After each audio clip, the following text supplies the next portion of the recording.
Hi friends, നമുക്കിന്നൊരു mutton കറിയെ ഞാൻ പരിചയപ്പെടുത്താം. ഇത് എൻ്റെ രീതിയിൽ ഞാൻ വയ്ക്കുന്ന ഏറ്റവും സിമ്പിൾ ആയിട്ടുള്ള ഒരു മട്ടൻ കറിയാണ്. 1.5 കിലോ മട്ടൻ, ഒരു വലിയ സവാള, ചെറിയ ഉള്ളി, 8 ചെറിയ ഉള്ളി, വെളുത്തുള്ളി 6 അല്ലി വെളുത്തുള്ളി, ഇഞ്ചി ഈ സൈസിൽ ഒരു കഷ്ണം ഇഞ്ചി, പച്ചമുളക് 3. ഇതിൽ ചെറിയ ചെറിയ മാറ്റങ്ങൾ വരാം കേട്ടോ. 3 എന്നുള്ളത് 4 എരിവ് ഇഷ്ടമുള്ളവർക്ക് കൂട്ടാം, കുറയ്ക്കാം, അതൊന്നും കുഴപ്പമില്ല. ഞാനൊന്ന് പറയുന്നു എന്നേ ഉള്ളൂ.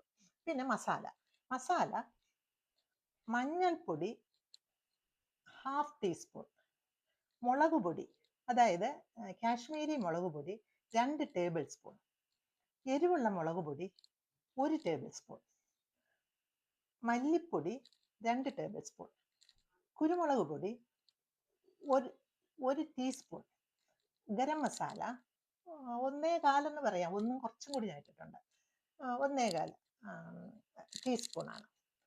ഇത്രയാണ് ഇതിൻ്റെ മസാല. പിന്നെ ഉള്ളത് കോക്കനട്ട് മിൽക്ക്. ഞാനിതിൽ കോക്കനട്ട് മിൽക്ക് ചേർക്കും ലാസ്റ്റിൽ. അതിന് ഈ കപ്പ്, ഇത് 1 കപ്പാണ്. ഈ 1 എന്ന് പറയുമ്പോൾ 250 മില്ലി ലിറ്ററാണ്. ഇതിൽ 150 മില്ലി ലിറ്റർ കോക്കനട്ട് മിൽക്കാണ് ഞാനിതിൽ ചേർക്കുന്നത്. പിന്നുള്ളത് വെളിച്ചെണ്ണ, പിന്നെ കേട്. ഈ കേട് വെളിച്ചെണ്ണ ഒക്കെ ലാസ്റ്റിൽ ഉപയോഗിക്കുന്നതാണ്, ഞാനിപ്പോൾ അത് പറഞ്ഞതേ ഉള്ളൂ. പിന്നെ കറിവേപ്പിൻ്റെ തണ്ട് 4 എടുത്തിട്ടുണ്ട്, അത് നമുക്ക് ലാസ്റ്റിൽ യൂസ് ചെയ്യാം. ഇത്രയും സാധനങ്ങളാണ് ഇതിന് വേണ്ടത്. ഇതെല്ലാം കട്ട് ചെയ്തിട്ട് നമുക്ക് ഇത് മിക്സ് ചെയ്യുന്നത് ഞാൻ കാണിക്കാം. നമുക്ക് എല്ലാം കൂടി ഒന്ന് മിക്സ് ചെയ്യാമോ? അത് ഞാനൊന്ന് കാണിക്കാം കേട്ടോ. ആദ്യം മട്ടൺ എടുത്ത് കുക്കറിലിടുക. ഞാനിത് കുക്കറിലാണ് വെക്കുന്നത്. ഇപ്പോൾ മട്ടൺ 1.5 കിലോ ആണെന്ന് ഞാൻ പറഞ്ഞു. 1.5 കിലോ മട്ടൻ കുക്കറിലിടുകയാണ്. അത് കഴിഞ്ഞിട്ട് തല്ലി വെച്ച വെളുത്തുള്ളി, ഇഞ്ചി, പച്ചമുളക്, ഇതിൻ്റെ അളവൊക്കെ ഞാൻ പറഞ്ഞിട്ടുണ്ട്. ഇത് ഞാൻ തല്ലി എടുത്തതാണ്. എപ്പോഴും നമ്മൾ ഈ അരച്ചും കട്ട് ചെയ്ത് വിടുന്നതിനേക്കാളും തല്ലി ഇടുമ്പോൾ ടേസ്റ്റ് കൂടുതലാണ്. പിന്നെ ചെറിയ ഉള്ളിയും സവാളയും.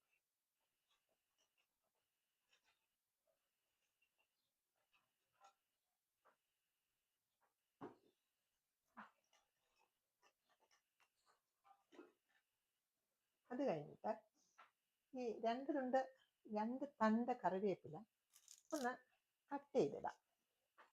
ഈ കട്ട് ചെയ്തിടുന്നത് അതിനൊരു മണം കിട്ടാൻ വേണ്ടിയാണ്. ഇതുപോലെ ചെറുതായിട്ട് നുറുക്കിയിട്ട് ഇങ്ങനെ. അത് കഴിഞ്ഞിട്ട് നമുക്ക് ആവശ്യത്തിന് ഉപ്പ്. അതിനൊരളവൊന്നും പറയാൻ പറ്റില്ലല്ലോ, ആവശ്യത്തിനുള്ളത്. ചിലർക്ക് കറി കഴിക്കുമ്പം ഉപ്പ് മുന്നിട്ട് നിൽക്കണം, ചിലർക്ക് അത്ര വേണ്ട. ഞാൻ ഉപ്പ് നോക്കി നോക്കി തന്നെയാണ് അത് കറക്റ്റ് ആക്കുന്നത്.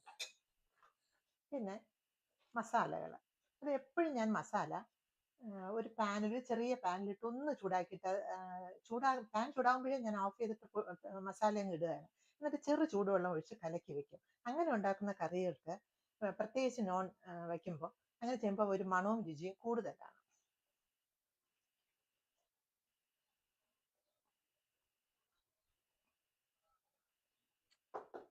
അത് കഴിഞ്ഞിട്ട് കേട്,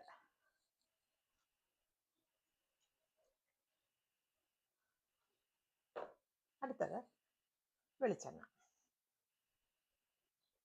അതായത് കോക്കനട്ട് ഓയിൽ. ഇതെല്ലാം കൂടി ഒന്ന് മിക്സ് ചെയ്യണം. ഈ മട്ടൻ ശരിക്കും നല്ല സിമ്പിളാണ് അല്ലേ? പെട്ടെന്ന് ഒരാൾ നമ്മുടെ വീട്ടിലൊരു വിരുന്നുകാർ വരുമ്പോൾ നമുക്ക് മട്ടൻ വീട്ടിലുണ്ടെങ്കിൽ എടുത്ത് വേഗം ചെയ്തവർക്ക് കൊടുക്കാൻ പറ്റുന്ന ഒരു സിമ്പിൾ മട്ടൻ കറിയാണ്. ഇതിനി കുക്കറിൽ വെച്ചു 4 വിസിൽ ആയി കഴിയുമ്പോൾ മട്ടൺ റെഡി ആയി കഴിഞ്ഞു. ഇവിടത്തെ മട്ടൺ ആയതുകൊണ്ടാണ് കേട്ടോ, ഞാൻ വീട്ടിൽ വെക്കുമ്പോൾ ഒരു 7-8 വിസിലൊക്കെ വേണ്ടി വരുന്നുണ്ട്. ഇവിടെ 4 വിസിലിൽ മട്ടൺ ചെയ്യുന്നുണ്ട്.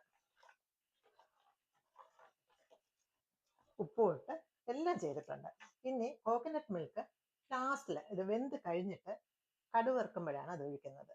ആ സമയം കടുവറുത്തിട്ടൊന്ന് തിളപ്പിക്കുമല്ലോ നമ്മൾ, ഒരു പ്രാവശ്യം തിളയ്ക്കുമ്പോഴാണ് ഒഴിക്കുന്നത്. ആ സമയം കാണിച്ച് വെച്ച് പിന്നെ മട്ടൺ 2 മണിക്കൂർ ഞാൻ അങ്ങനെ വെച്ചിരുന്നു പുറത്ത് തന്നെ. അത് കഴിഞ്ഞിട്ട് കുക്കറിൽ വെച്ച് 4-5 വിസിൽ വെച്ചപ്പോൾ അത് വെന്ത് കിട്ടിയിട്ടുണ്ട്. മട്ടൺ ഇങ്ങനെ വെന്ത് കിട്ടിയിട്ടുണ്ട്. ഇനിയാണ് ഇതിൽ കോക്കനട്ട് മിൽക്ക് ഒഴിച്ച്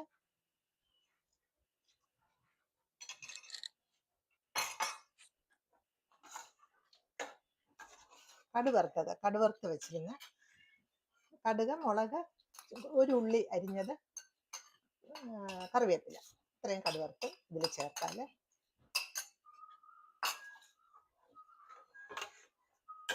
സിമ്പിൾ മട്ടൺ കറി റെഡിയായി. അങ്ങനെ നമ്മളുടെ സിമ്പിൾ അടിപൊളി മട്ടൺ കറി റെഡി ആയിട്ടുണ്ട്. ബായ്.